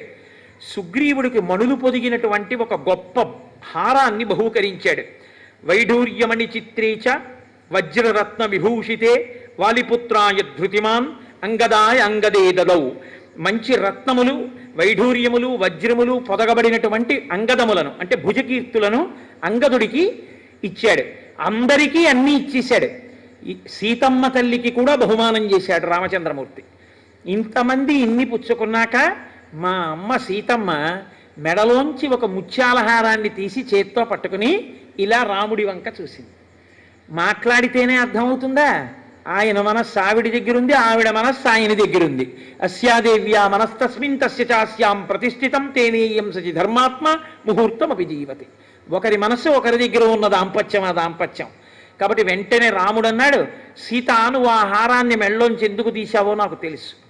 ప్రదేహి సుభగే హారం యస్య తుష్టాసి భామిని పౌరుషం విక్రమో బుద్ధి యస్మిన్ నేతాని సర్వశః దదౌ సావాజుపుత్రాయాతం హారం అసితేక్షణ హనుమాంస్తేన హారేణ శుశుభే వనరస్సభ చంద్రాంశు జయ గౌరేణ శ్వేతాభ్రేణ యథాచలః.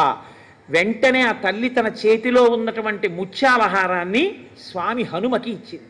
వెంటనే హనుమ ఆ హారాన్ని మెళ్ళో వేసుకున్నారు. చంద్రకిరణములు పడినటువంటి మేఘం ఎలా ఉంటుందో, ఆయన పచ్చటి రంగులో కదండి ఉంటారు, కాంచనాద్రికమనీయ విగ్రహం.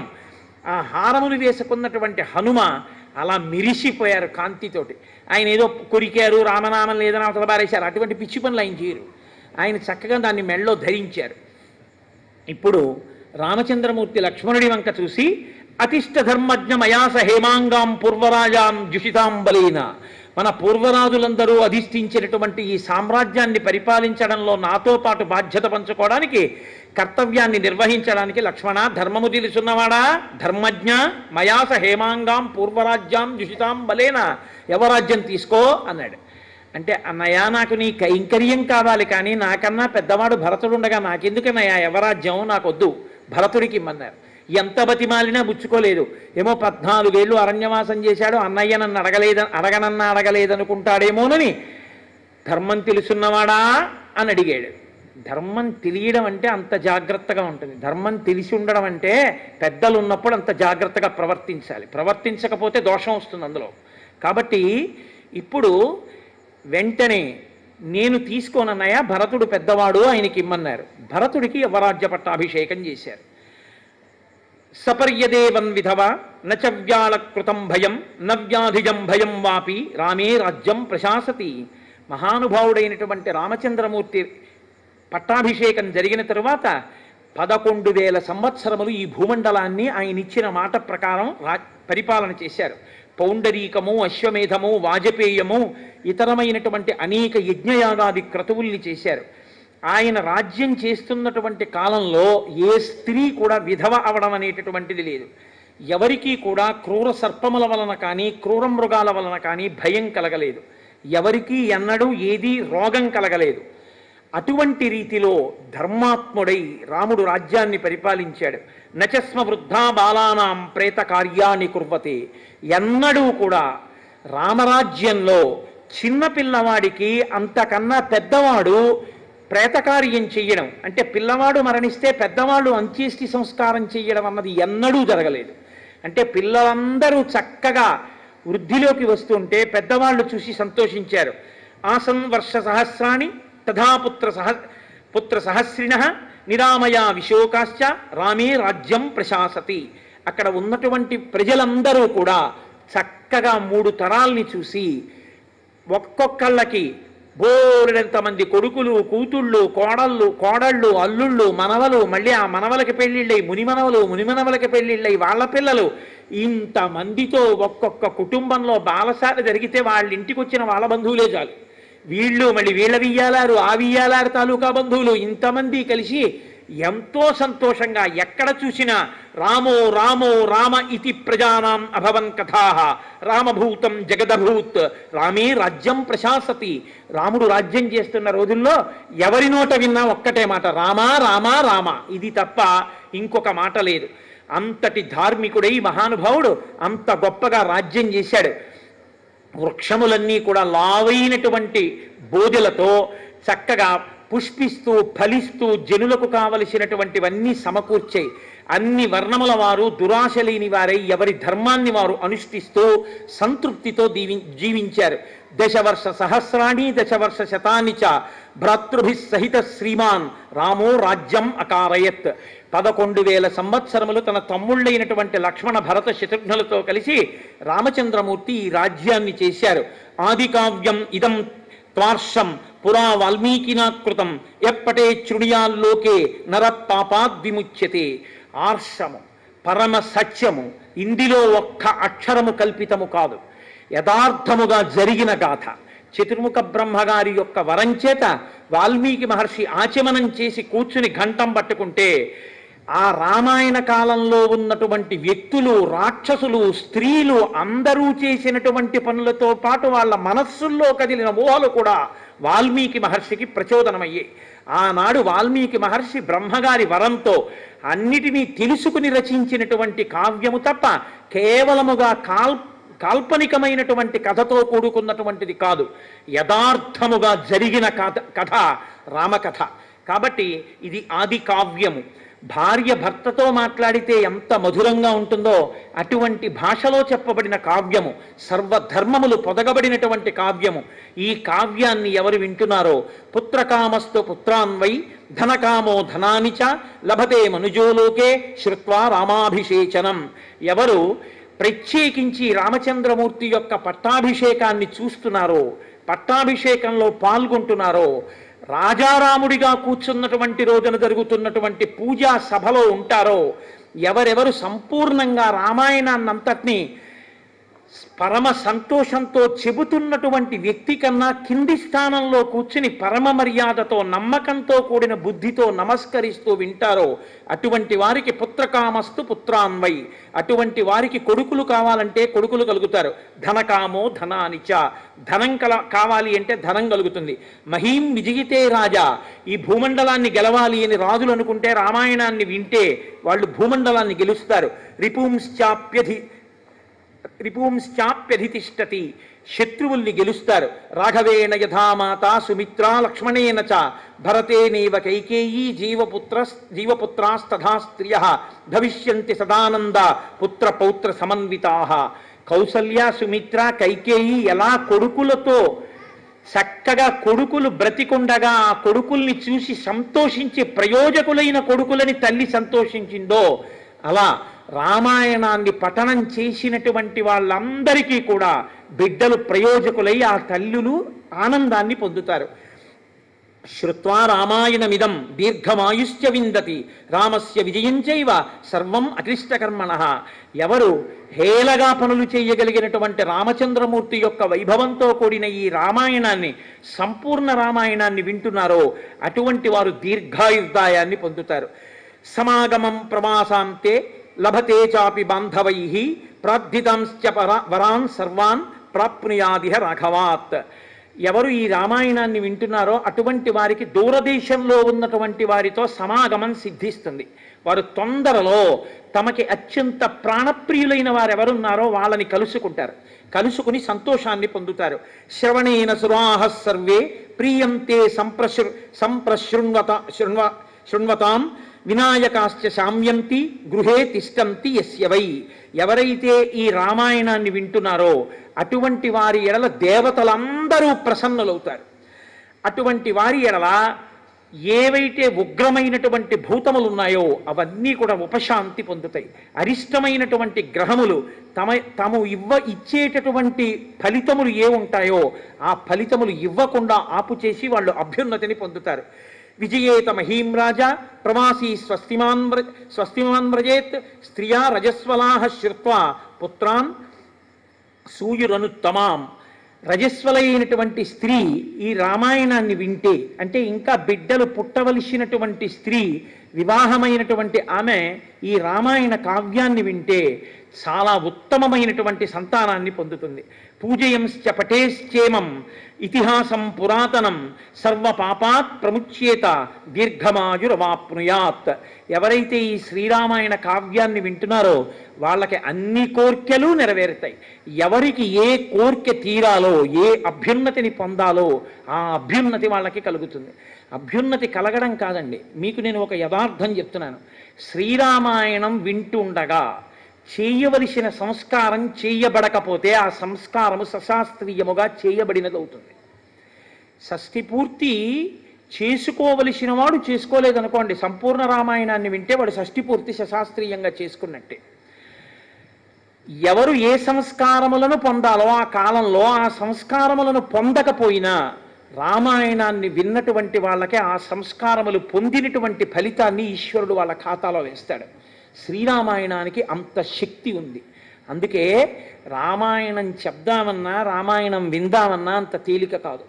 సీతారామచంద్ర ప్రభు యొక్క పరిపూర్ణమైనటువంటి అనుగ్రహం ఉంటే తప్ప రామాయణం చెప్పడమూ కుదరదు, రామాయణం వినడమూ కుదరదు. నేను మీకు ఒక యథార్థం మనవి చేస్తున్నాను ఇవాళ. నేను చెప్తున్నటువంటి ఈ రామాయణం, నేను చేస్తున్న ఈ ప్రసంగాలు ఒక 15 రోజుల క్రితం నేను ఆపు చేసేసి నేను వెనక్కి వెళ్ళిపోవాలి.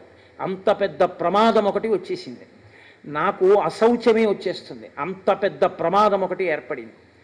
కానీ రామానుగ్రహం ఉంది, నా తల్లి సీతమ్మ తల్లి అనుగ్రహం ఉంది. ఎవరు శరీరం విడిచిపెట్టేస్తే, ఎవరికి ప్రమాదం జరిగితే నాకు అశౌచం వస్తుందో, నేను రామాయణం చెప్పడానికి అనర్హత పొందుతానో, నేను రామాయణం చెప్పకుండా ఆపి మళ్ళీ మొదలు పెట్టవలసి వస్తుందో, అటువంటి పరిస్థితి రాకుండా తట్టుకోగలిగినంత ఓపిక అసలు ఆయనకి లేకపోయినా ఈశ్వరుడు ఆయనకి ఆయుర్దాయాన్ని ఇచ్చి కాపాడి రామాయణ ప్రవచనానికి అభ్యంతరం లేకుండా ఆయన నన్ను, నాకు అశౌచం రాకుండా ఆయుర్దాయం ఇచ్చి ఆయన్ని రక్షించేశాడంతే. అంటే శ్రీరామాయణం ఎంత శక్తివంతమో, రామాయణాన్ని నమ్మి మొదలు పెడితే రామచంద్రమూర్తి అనుగ్రహం ఎంత పరిపూర్ణంగా ఉంటుందనడానికి ఇదే తార్కాణం. రామాయణం మొదలుపెట్టాక మీరే ప్రత్యక్షంగా చూశారు ఎన్ని ఘట్టాలలో, ఎన్ని చోట్ల రామానుగ్రహం స్పష్టంగా కనపడిందో. కాబట్టి పూజయంశ్చ పటేశ్చేమం ఇతిహాసం పురాతనం సర్వపాపాత్ ప్రముచ్యేత దీర్ఘమాయురవాప్నుయాత్. దీర్ఘమైనటువంటి ఆయుర్దాయాన్ని పొందుతారు, సర్వ పాపములు కూడా పోతాయి. ఇది అతి పవిత్రమైనటువంటి ఇతిహాసము, పురాతనమైన ఇతిహాసము. ఇతి హా అసం అంటే ఇది ఇలాగే జరిగినది. అందుకే రామాయణం సత్యమేమి, ఒక్క వాల్మీకి రామాయణమే సత్యం, బ్రహ్మగారి వరం. ఇది హా అసం, ఇది ఇలా జరిగినది, ఇది కల్పిత గాథ కాదు, ఇది సృష్టింపబడినది కాదు, కేవలము కల్పించి మీకు సంతోషాన్ని చేకూర్చేది కాదు, యథార్థముగా జరిగిన కథ. అప్పుడు జరిగిన కథ ఇప్పటికీ ఎందుకు చెప్తారు అంటే, రామాయణమిదం కృత్స్నం శృణ్వతః పఠతః సదా ప్రీయతే సతతం రామః సహి విష్ణు సనాతనః. సనాతనుడైనటువంటి విష్ణువు రామాయణం చెప్పబడిన ప్రాంగణం ఎక్కడుంటుందో అక్కడ అపారమైన ప్రీతిని పొంది మిగిలిన దేవతలందరితో కలిసి స్వామి హనుమ, రామచంద్రమూర్తి, సీతమ్మ, 33 కోట్ల మంది దేవతలు ఆ రామాయణ ప్రవచనము జరిగినటువంటి ప్రాంగణం మీద నిలబడి ఉంటారట. నిలబడి పట్టాభిషేక సర్గనాడు చూస్తూ ఉంటారు. పితృదేవతలందరూ కూడా విశేషమైనటువంటి ఆనందాన్ని పొందుతారట. పట్టాభిషేక సర్గ దగ్గరికి వచ్చేటప్పటికీ రామాయణం అంత శక్తిని పొందుతుంది. కాబట్టి ఆదిదేవో మహాబాహు హరిర్నారాయణ ప్రభు సాక్షాద్ రామో రఘుశ్రేష్ఠ శేషో లక్ష్మణ ఉచ్యతే. ఆయన సహి విష్ణు సనాతన, సనాతనుడైనటువంటి విష్ణువు యొక్క కథ. ఆయన ఆదిదేవుడు, మహాబాహు, హరి, నారాయణుడు, స్వయంగా ఆయన ప్రభు. సాక్షాద్ రామో రఘుశ్రేష్ఠ, రఘుశ్రేష్ఠుడైనటువంటి ఆ రాముడే ఆ శ్రీ మహావిష్ణువు. ఎక్కడెక్కడ రామాయణం చెప్పబడుతుందో అక్కడ ఇప్పటికీ పట్టాభిషేక సర్గనాడు దేవతలందరూ వచ్చి నిలబడవలసిందే. ఎందుకు వస్తారోట తెలుసా అండి? పట్టాభిషేకం జరిగిన నాడు దేవతలందరూ సంతోషిస్తారట ఆ ప్రాంగణానికి వచ్చి. పితృదేవతలు కూడా తీసుకొచ్చి నిలబెడతారు అంటారు. నేను కొన్ని వ్యాఖ్యానాల్లో చూశాను. పితృదేవతలందరినీ ఎక్కడ రామాయణం చెప్తారో, ఎక్కడ రామాయణం చదువుతారో, ఎక్కడ రామాయణం వింటారో శ్రద్ధతో అక్కడ పితృదేవతలందరినీ తీసుకొస్తారట. ఇదిగోరా మీ వాడు అత్యంత భక్తి శ్రద్ధలతో సంపూర్ణ రామాయణాన్ని దోషిని ఒగ్గి విన్నాడు, వినయంతో నమస్కరించి విన్నాడు, నమ్మి విన్నాడు. వాడు విన్నందుకు ఆ వంశంలో పుట్టాడు కాబట్టి మిమ్మల్ని అందరినీ స్వర్గలోకానికి పంపిస్తున్నామని పూర్వ పితృదేవతలందరినీ స్వర్గానికి పంపిస్తారట. నా కడుపున ఇటువంటి వాడొకడు పుట్టాడు, వీడి వల్ల మేము స్వర్గానికి ఎడుతున్నామని ఆ పితృదేవతలందరూ గొప్ప ఆనందాన్ని పొందుతారట. అంత గొప్ప కావ్యం శ్రీరామాయణ కావ్యం. కుటుంబ వృద్ధిం ధనధాన్య వృద్ధిం స్త్రియశ్చ ముఖ్యాః సుఖముత్తమంచ శ్రుత్వా శుభం కావ్యమిదం మహార్థం ప్రాప్నోతి సర్వాం భువిచార్థ సిద్ధం. ఆయుష్యమారోగ్యకరం యశస్వం సౌభ్రాతృకం బుద్ధికరం సుఖంచ శ్రోతవ్యమేతం నియమేన సద్భిః ఆఖ్యానమోజస్కరమృద్ధికామైః. ఈ శ్రీరామాయణాన్ని ఎవరు వింటారో అక్కడ కుటుంబ వృద్ధి, చక్కగా విన్నటువంటి వాళ్ళకే కాదు, వాళ్ళ కుటుంబం అంతా కూడా వృద్ధిలోకి వస్తుంది. ఆ కుటుంబంలో ఉన్న వాళ్ళందరూ కూడా సుఖశాంతులు పొందుతారు. ఒక్కడు రామాయణం విన్నాడనుకోండి కుటుంబంలో, ఆ కుటుంబంలో ఉన్న వాళ్ళందరూ మంచి వార్తలు వింటారు, గొప్ప గొప్ప బిడ్డలు పుడతారు, గొప్ప గొప్ప సంతోషాన్ని పొందుతారు. అన్నీ కలిసి వస్తాయి ఈశ్వరానుగ్రహంతో. ధనధాన్య వృద్ధి పొందుతుంది. స్త్రియశ్చ ముఖ్యాః సుఖముత్తమంచ, చక్కటి సుఖాన్ని పొందుతారు. శ్రుత్వా శుభం కావ్యమిదం మహార్థం, ఈ రామాయణ కావ్యాన్ని వినడం చేత ఆయుష్యము, ఆరోగ్యము, కీర్తి, బుద్ధి, సుఖము అన్నిటినీ కూడా శ్రీరామాయణము ఇవ్వగలదు. ఇది సత్యం సత్యం పునఃసత్యం. అందుకే నరులు ఉన్నంతకాలం, ఈ లోకం ఉన్నంతకాలం రామాయణం ఉండాలి.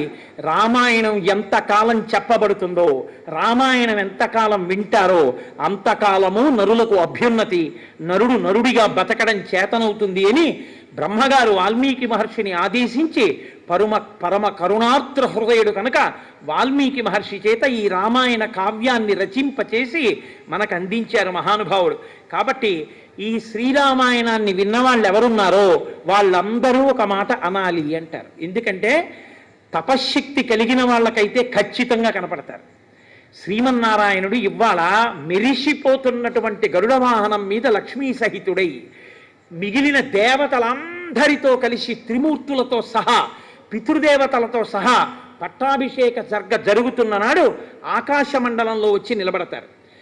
రాజారాముడికి పట్టాభిషేకం జరగడం అంటే ఇప్పటికీ లోకంలో అంత శక్తి కలిగినటువంటిది రామచంద్రమూర్తి యొక్క పట్టాభిషేకమే. అందుకే శ్రీరామాయణం చెప్తే తప్పకుండా పట్టాభిషేకం చేస్తారు. ఏ ద్రవ్యాలు లేకపోయినా అక్షతలతోనైనా కిరీటాదులను కల్పించి పట్టాభిషేకం చేస్తారు. పట్టాభిషేకం చేయడం అంటే ఈ భూమండలాన్నంతటినీ రామచంద్రమూర్తికి ఇవ్వడం. కాబట్టి విష్ణువు వచ్చి నిలబడతారు. వీళ్ళందరూ పరమభక్తులు, నా చేత పరిపాలింపబడాలని కోరుకుంటున్నారు. ఇప్పుడు మనమేం కోరుకోవాలి? మనందరం కోరవలసింది, రామ మీరు బలంగా ఉండాలి. మీరు ఎంత బలంగా ఉంటే అంతగా రావణాదుల్ని పడగొడతారు, మమ్మల్ని కాపాడతారని మనం కోరుతాం. అందుకే రామానుగ్రహం కావాలనుకున్న వాళ్ళందరూ చెయ్యవలసిన పని మాత్రం ఒకటి చెప్పారు శాస్త్రంలో. 3 మాటలు. మీ కంఠాన్ని వంచన చేసుకోకుండా, మీ కంఠం పలికితే ఎంత గట్టిగా మీరు పలకగలరో అంత గట్టిగా అరిచి 3 మాటలు చెప్పాలి. నేను చెప్తాను, మీరు చెప్పండి. బలం విష్ణోః ప్రవర్ధతాం, బలం విష్ణోః ప్రవర్ధతాం, బలం విష్ణోః ప్రవర్ధతాం. శ్రీ మహావిష్ణువునకు బలము కలుగుగాక. ఈ మాటలు అన్నప్పుడు స్వామి ఎంతో ఆనందిస్తారట, ఎంతో ఉల్లాసాన్ని పొందుతారు. ఇప్పుడు మనందరం ఆయన కింకరులం. ఇక మన బాధ్యతలు, మనం చెయ్యవలసినవన్నీ హాయిగా ఆయన ఛత్రఛాయల్లో పెట్టుకుని మనని కాపాడి ఆయన రక్షిస్తారు. మీరు విశ్వాసాన్ని పొందండి. తప్పకుండా రామానుగ్రహంతో, ఆ సీతమ్మ తల్లి అనుగ్రహంతో మనందరం హాయిగా ఆనందంగా ఉండగలం. కాబట్టి ఇప్పుడు యథార్థంగా చెప్పబడినటువంటి పట్టాభిషేక క్రతువు ఏది ఉందో దాన్ని ఇప్పుడు ఆ పట్టాభిషేకాన్ని చేస్తారు. కిరీటధారణ అవి చేయిస్తారు. స్వామికి రాజారాముడిగా పూజలు అందుకుంటాడు. పట్టాభిషేకాన్ని పొందాడు కాబట్టి ఇప్పుడు రాజారాముడిగా పూజ అందుకున్న తర్వాత దర్బారు జరుగుతుంది. ఇవాళ కొద్దిగా వేళ దాటినా దయచేసి ఎవ్వరూ వెళ్లకుండా అందరూ కూడా ఈ పట్టాభిషేకాన్ని చూడవలసిందిగా మనవి చేస్తూ, 42 రోజుల పాటు నాకేమీ చేత కాకపోయినా, గట్టిగా ఒక్క శ్లోకం చదవడం నాకు రాకపోయినా, మీ అంత బాగా రామా రామా రామా అండం 3 మాటలు కూడా నాకేమీ తెలియకపోయినా, ఫోన్లే పాపం ఏదో చెప్తున్నాడు కదా, వాడు చెప్తే మనం వింటే వాడు సంతోషిస్తాడని మీకు అన్నీ తెలిసున్నా, ఏమీ తెలియని వాళ్ళల్లా మీ అందరూ కూర్చుని విని శ్రీరామాయణం చెప్పుకునేటటువంటి మహద్భాగ్యాన్ని నాకు ఇచ్చినందుకు మీ అందరికీ నా యొక్క కృతజ్ఞతలను ఆవిష్కరిస్తూ, మీ అందరికీ ఆ లక్ష్మణ భరత శత్రుఘ్న హనుమత్ సమేత శ్రీ సీతారామచంద్ర ప్రభు యొక్క పరిపూర్ణమైనటువంటి అనుగ్రహ ఆశీస్సులు కలగాని అని సాంజలిబంధకంగా సీతారామచంద్రమూర్తి యొక్క పాదార విందములకు నమస్కరిస్తూ ఇవాల్టితో ఈ శ్రీరామాయణ ప్రవచనాన్ని పూర్తి చేసి నేను ఆకాశగంగ యందు అవబృత స్నానమే ఆచరించాను. 42 రోజులు రామచంద్ర ప్రభువు నా చేత దీక్ష చేయించాడు. అంత సుదీర్ఘమైన దీక్ష నడవాలంటే మాటలు కాదు, ఈశ్వరానుగ్రహం ఉండాలి. తపస్సు చేయించాడు. చేయించి ఇవాళ నాకు ఇప్పుడు అన్నీ ఉన్నవాడికి ఇవ్వడం గొప్ప కాదు, ఒక చేతకాని వాడికి ఇవ్వడమే గొప్ప. ఎక్కడ పల్ల ఉంటుందో అక్కడెక్కడ నీరెడుతుంది. చేతకాని వాడిని ఉద్ధరిస్తేనే ఆయన ప్రభు. కాబట్టి నన్ను ఎంచుకున్నాడు. ఈ చేతకాని వాడితో రామాయణం చెప్పించి వీడే చెప్పాడంటే ఎవరు చెప్పలేరు. శ్రద్ధ ఉంటే ఎవరైనా చెప్పగలరని లోకాలకి నిరూపించాలని నా చేత ఇంత కైంకర్యం అందుకుని, నా చేత ఇంత ఆనందాన్ని పొంది, నా జీవితంలో రెండో మాట సంపూర్ణ రామాయణ ప్రవచనాన్ని పూర్తి చెయ్యగలిగాను అని నాకు ఎంత సంతోషంగా ఉందో. దీని ముందు నాకు నిజంగా గజారోహణం చేయించిన, నాకు గండ పెండేరం వేసిన, నాకు సింహతలాటం వేసిన అది దిగదుడిపి. నాకు కావలసింది నేను బతికున్న నాళ్ళు, నా ఆఖరి ఊపిరి విడిచిపెట్టేసేంత వరకు నా స్వామి కథ నేను ఇలా చెప్పుకుని, నేను ఇలా భగవంతుని కథ చెప్పుకుంటూ ఉండగా నా ఊపిరి ఆగిపోతే అంతకన్నా నాకు జీవితంలో కావలసింది ఇంకొకటి ఏదీ లేదు. త్రికరణ శుద్ధిగా నేను ఈశ్వరుణ్ణి కోరుకున్నది అదొక్కటే. ఇవాళ కూడా నేను రామాయణ ప్రవచనం పూర్తి చేస్తూ రామాయణ కావ్యం మీద నా రెండు చేతులుంచి స్వామి పట్టాభిషేకంలో ఆయన పాదాల దగ్గర నేను కోరుకున్న కోరిక అంటూ ఏమైనా ఉంటే అదొక్కటే. కాబట్టి రామచంద్రమూర్తికి నా పరిపూర్ణ హృదయంతో ఆయనకి నమస్సుమాంజలను అర్పిస్తూ మనం పెట్టుకున్నటువంటి ఆచారాన్ని చక్కగా ఇవాళ కూడా పాటించి 11 మాటలు రామనామం చెప్దాం. ఆ తర్వాత మీరు నన్ను భరించవలసినటువంటి అవసరం ఇక ఉండదు. ఎందుకంటే నేను ఇక మిమ్మల్ని వేధించాను. ఉపన్యాసం చెప్పి మీరు కొన్నాళ్ళు విశ్రాంతి పొందవచ్చు. ఆ తర్వాత మళ్ళీ ఎప్పుడో వస్తే వస్తాను. కాబట్టి 11 మాటలు రామనామం చెప్పుకుందాం.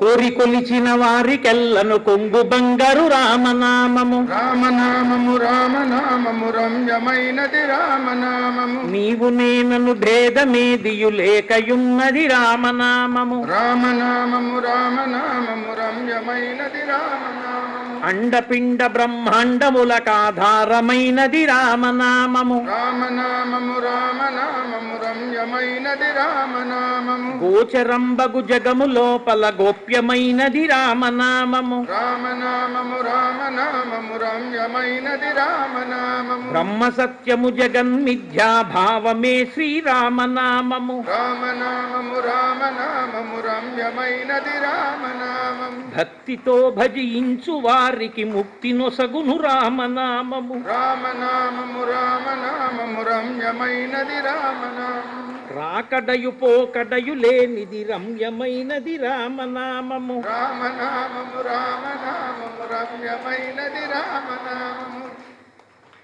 ఆత్మ సంయమ యోగ సిద్ధికి ఆయుధము శ్రీరామనామము, రామనామము రామనామము రమ్యమైనది రామనామము. రావణానుజ హృదయ పంకజ రాచకీరము రామనామము, రామనామము రామనామము రమ్యమైనది రామనామము.